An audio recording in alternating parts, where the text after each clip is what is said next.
Hi, I'm Allegra Ramos. Happy Thursday, and welcome to my live videocast slash podcast. If you're watching this or listening to this later, then you're listening to the Harness the Power of Planning podcast, which is where you can always find all of these videos. This will be number 121. And today I'm going to talk about chronotypes, what they are, and how knowing yours will help you be more productive.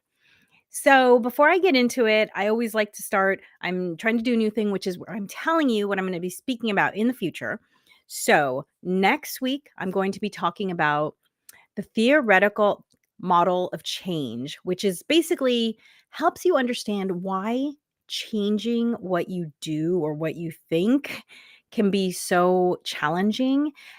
And I don't know about you, but for me, when I understand these things, I can see the barriers like they're right there in front of me. Like I can see like, "Oh, I'm doing that thing where my brain is resisting change, and so I need to do this to help overcome that." So that's what we're gonna talk about because, as great as all the things that I talk about are here, I understand that sometimes it can be difficult to implement the new tip or tactic that I give you because of the trans theoretical model of change and how it might be pulling you back to what you usually do. And so I really think that this is going to be a great podcast to help you understand why you might need to think about change a little bit differently and, give yourself some grace and understanding like, hey, I'm human, the human brain works this way, and I'm overcoming, millennia of programming. So that will be next week. And then the week after that, I'm going to talk a little bit about productivity and when you engage in a set amount of time, like what's the best amount of time for you to focus on things. I'm going to talk a little bit about something called ultradian rhythms. And I'm going to talk about my own experience with when I can focus, how long I can focus on something, when I am in flow versus not in flow. So we'll talk a little bit about flow indirectly. And yeah, I look forward to the next 2 weeks. Those are going to be really fun. Now, if you've joined me before, then you know that I always start with pulling from this box of quotes. Oh, by the way, if you're live, feel free to chat. I will see the chats and I will respond to them. And if you're listening to this later, feel free to, leave a comment. I do see them. Sometimes it's a little bit later, but I'm always happy to engage with you if you have questions. Okay, so let's see what she has for me today. Oh, she's upside down. Take time first thing to visualize an incredible day. Take time first thing to visualize an incredible day. Robin Howard. Robin Howard. So if you've heard me before, then you know that I am meditation challenged. It is not something that comes naturally to me. I have invested a lot of time trying to become better at meditating. However, what I find is that, like if I say to you right now, don't think about an elephant, what's the first thing you think about? An elephant, of course. And so for me, when you tell me empty your mind, don't think about anything, I just start thinking about everything. And I've gone to 8-hour long trainings, I've gone to multi-day things, I've tried many different varieties. Currently, I am doing basically exactly what Robin Howard says, which is take time first thing to visualize an incredible day. So I was listening to a book. I don't remember which book I was listening to, where in the book they give you what they call the master mantra or something. I don't remember if that's the exact term, but it's something along the lines of every day I am expanding in love, abundance, and peace, and inspiring others to do the same. Something like that. And um the person who was recommending this mantra, they just said like this is just a good all-encompassing mantra. So, take a few minutes every day, maybe even doing it multiple times throughout the day, and just spend like 2 minutes saying and thinking this mantra to yourself. And the one time I have found some success with meditating has been when I do it first thing in the morning.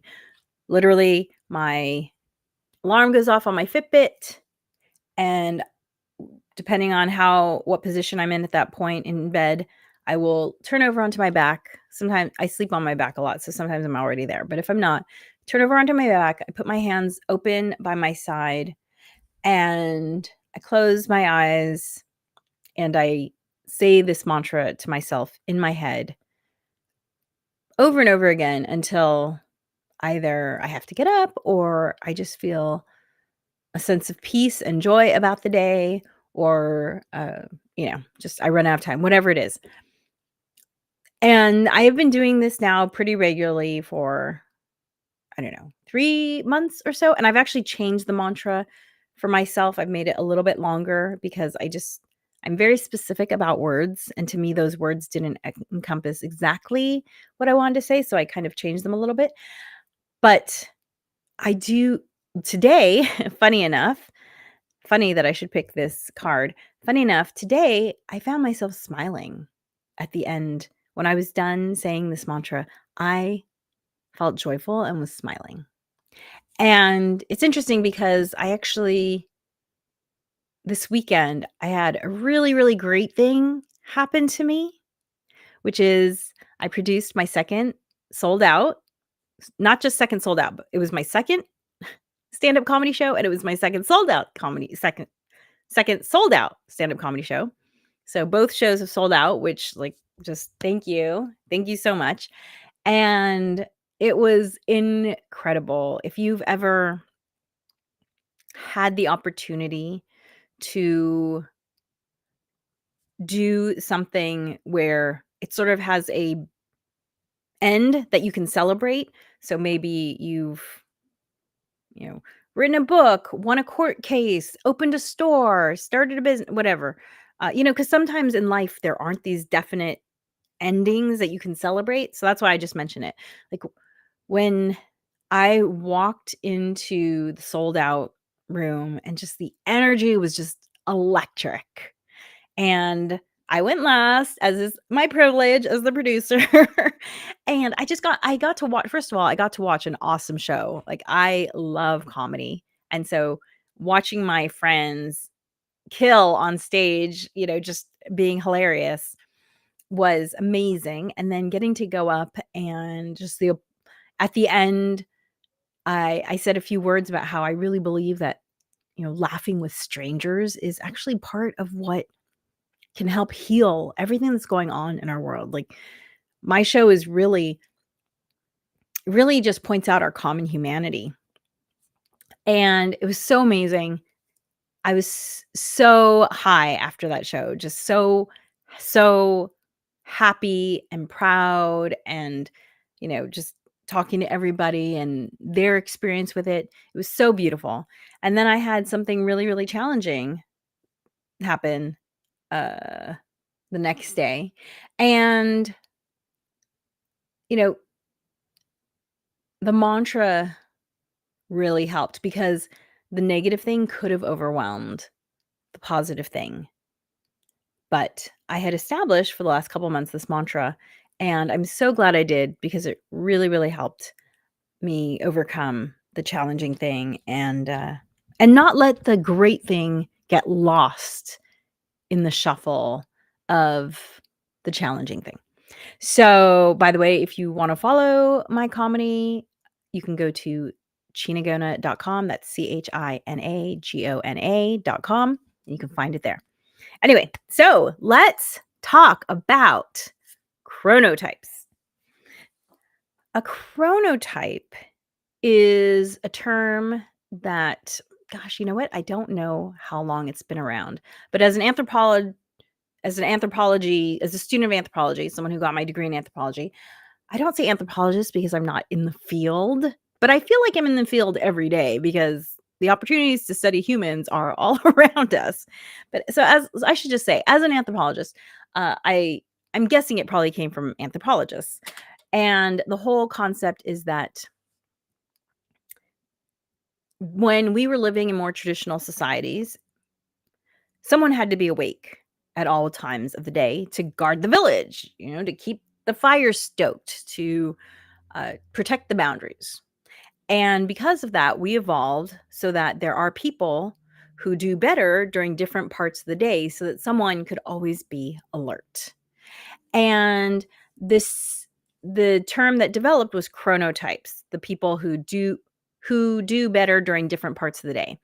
And there are 4 identified chronotypes. And by the way, as with all of these things that are trying to help categorize and generalize, they're not a hard and fast rule. Like, when we die, there's not gonna be a book somewhere that said, "Oh, yep, you were that chronotype, you got it right." It's not like that.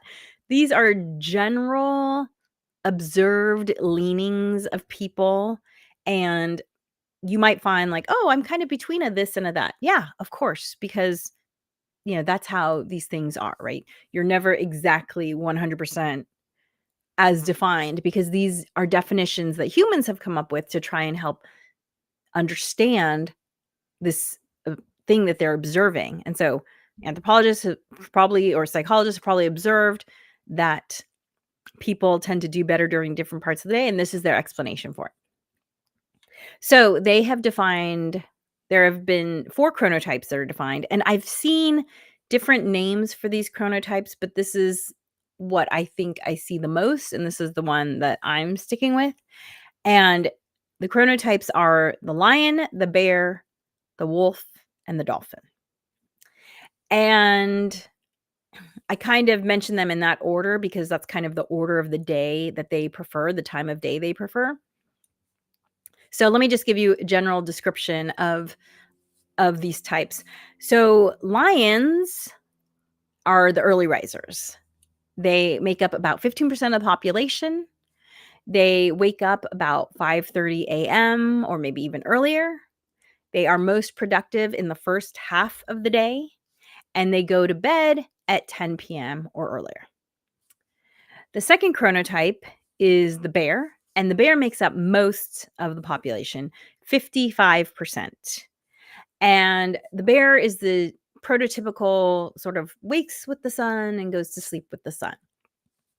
So they will wake up, 7 a.m. ish or when the sun rises. Their peak productivity is the middle of the day, and bedtime for them would be 11 p.m. or earlier. Wolves make up also about 15 to 20% of the population. Again, these are all generalizations because they're generalizations in general. And their wake up time is, do I have to?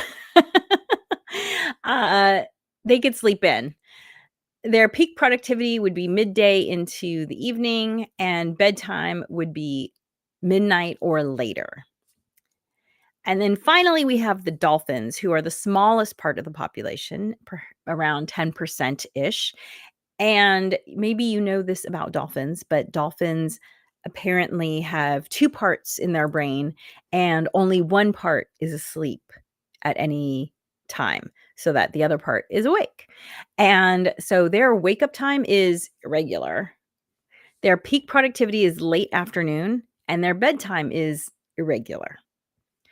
So you can see how, because of the way the population is split up, there's always someone who is alert at any given time of the day.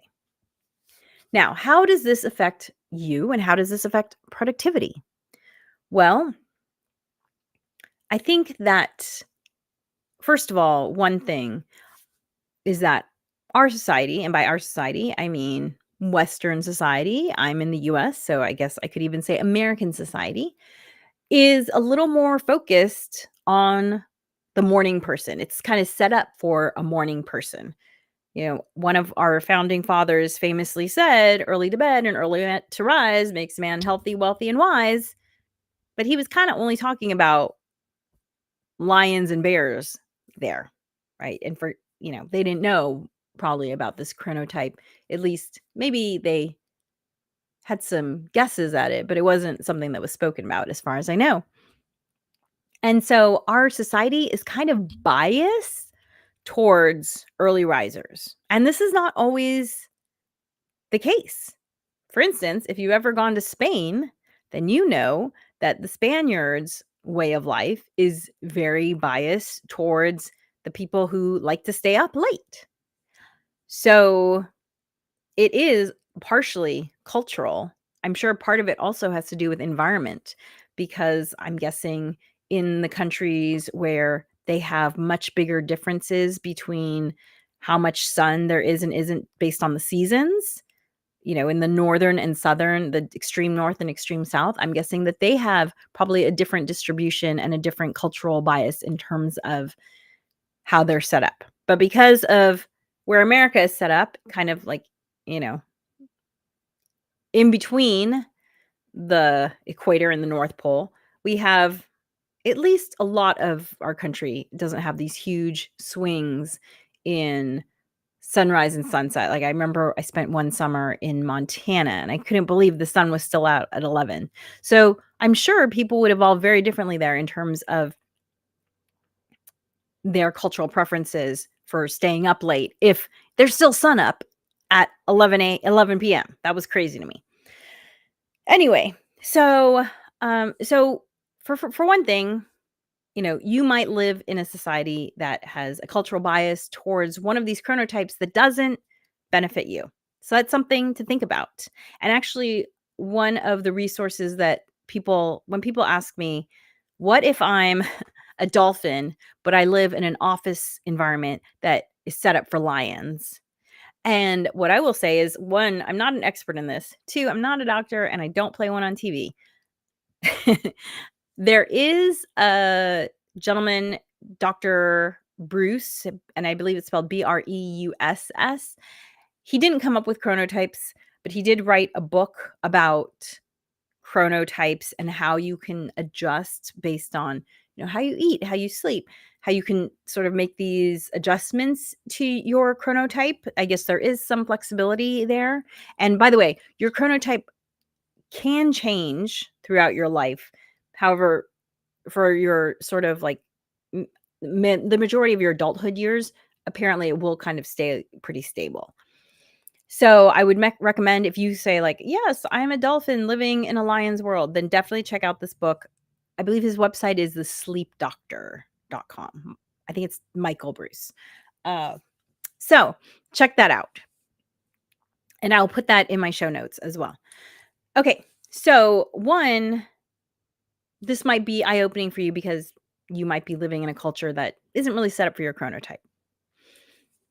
Two, I think a lot of us have this tendency to think about planning their day as, well, I have to do this report. I have time to do this report, after all my meetings. So at the end of the day. Or if you're a parent, I have time to do this work thing after the kids are asleep. Now, if you are working late in the afternoon and you are a dolphin or a wolf, then that's probably great. But as I mentioned, the largest percentage of the population are bears. They're 55%. Lions are 15-ish percent. So together, they make up 70% of the population. So if you're one of those two chronotypes and you're trying to do a report, something that is a mentally intense exercise late at night, guess what? One, it's going to take you way longer to do than if you were working during your peak productivity times. And the other thing too is that the quality might suffer. And I have done this for myself because I write a lot. And when my child was in a certain period of her life, I was trying to write after she'd gone to bed. And I found that one, the quality wasn't as good, but two, to get the same amount of words, it took me 3 times longer to do it at night. So I could write 500 words in 30 minutes in the morning. I don't know if that's the exact number. I don't remember anymore. 500 words in 30 minutes in the morning. It would take me 90 minutes, an hour and a half to write those same 500 words at night. And I felt like they weren't as good. So you can see the productivity implications of chronotypes are huge. If you can turn out a better product in 1/3 the time, you're saving yourself a lot of time, and you're also saving yourself time, not just in that initial work, but in cleaning it up later. Because when I did the work late at night, not only was it taking it 90 minutes, taking me 3 times as long to do it, but then I was having to spend more time to clean it up because it wasn't as good. So this just made me really aware of the fact that I need to reserve my morning for that peak productivity time to do the things that take me the longest. So, there are lots of chronotype summaries out there. Feel free to Google it. And, what I like to do when I'm looking this up for a quick reference, I'll type in chronotype chart and then I'll search for images. And there's lots of great ones out there. But, just something for you to consider is, what tasks do I need to do today? And given if the tasks are mentally intensive, what time of day should I do that in? So, oh, by the way, I'll put the link in the show notes as well. But that same Dr. Michael Boots, he has a good quiz for figuring out your chronotype. So I'll put that in and you can take that and you can find out exactly what your chronotype is. Although you probably already have a strong sense just based on what I described. And so, if you're a lion, you're going to be most productive before noon. If you're a bear, you're going to be most productive in the middle of the day, kind of like 10 a.m. to 2 p.m. If you're a wolf, you're going to be most productive in the afternoon, kind of like 1 p.m. to 5 p.m. And if you're, and maybe even, maybe even a little bit later. And if you're a dolphin, you're going to be most productive in the late afternoon, early evening, like 3 to 7 p.m.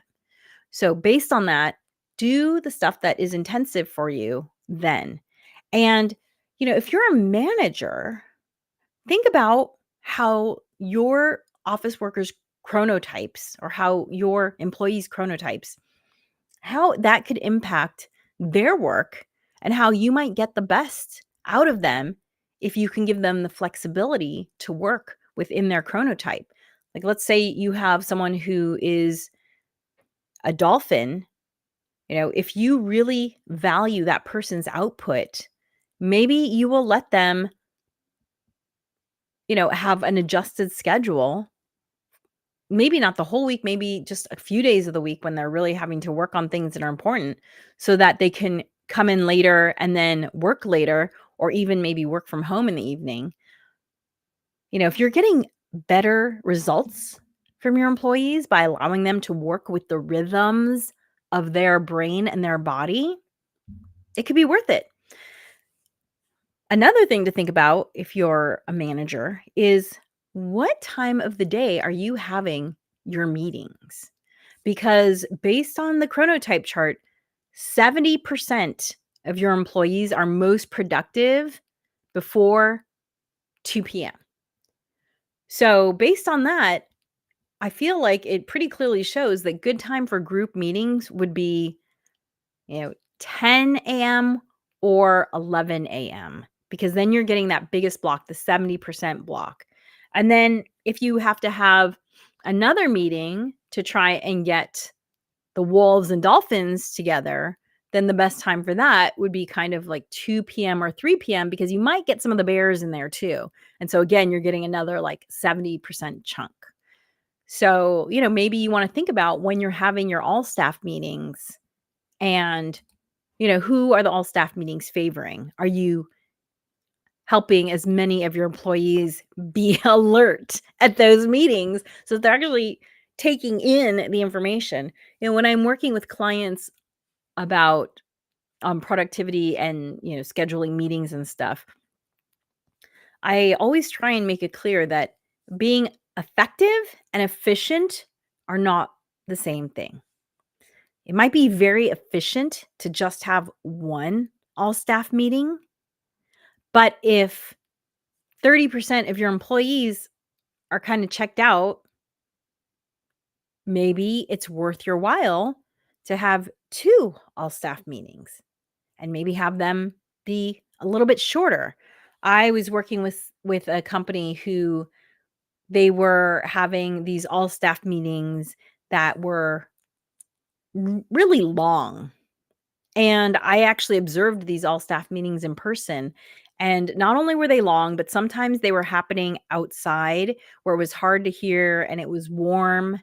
And it was a large, there were a few hundred people at these all staff meetings, maybe even closer to 500, at least 300. And people weren't always paying attention because it was hard to hear, it was hot, it was long.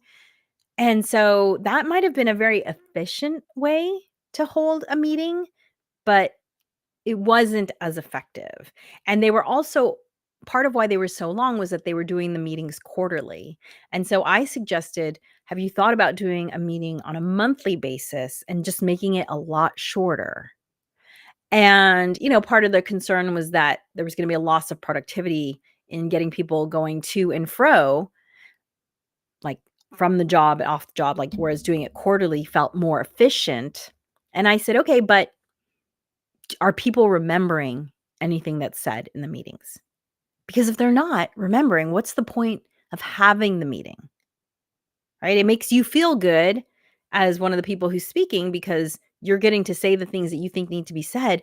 But if people aren't actually hearing the message, then you might as well not have had the meeting, right? So as a manager, think about how chronotypes might play into the effectiveness of your organization and what you can do to help your employees and their different chronotypes be more effective and also to be more effective as an organization in general. And so take this information and think about how you plan your own day. And are you planning your day around your most productive times? And also, are you honoring your body's needs in terms of waking up and going to sleep? Because I can tell you that as a lion, I am so much peppier. I mean, I know I seem very peppy right now, but I have levels of peppy. And I am way peppier the earlier I go to bed. I actually, for years, it took me forever to not go to bed, 11 p.m., midnight. It took me a long time to learn. And I've talked about this previously, but I am now at the point where I am regularly in bed by 10 and sometimes even 9:30. And let me tell you, I am a crazy happy morning person when I go to bed at 9:30. The difference between me going to bed at 9:30 and me going to bed at 11 is noticeable. So, are you honoring your body's chronotypes just based on what you need in terms of sleeping and waking? And, experimenting with that and see how it changes your outlook because sleep regulates so many of the chemicals in our brain and our body that when you follow the rhythm that is meant for you, you will find that not only are you more productive, but you might actually just feel elevated mood wise.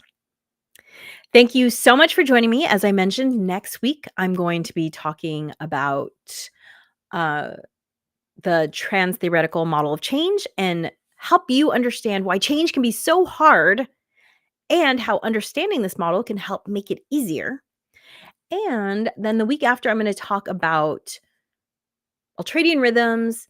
What's an ideal amount of time to do focused work, like blocks of focused work, my own experience, what the research says, and how you might want to use that to think about being productive in kind of chunks of time.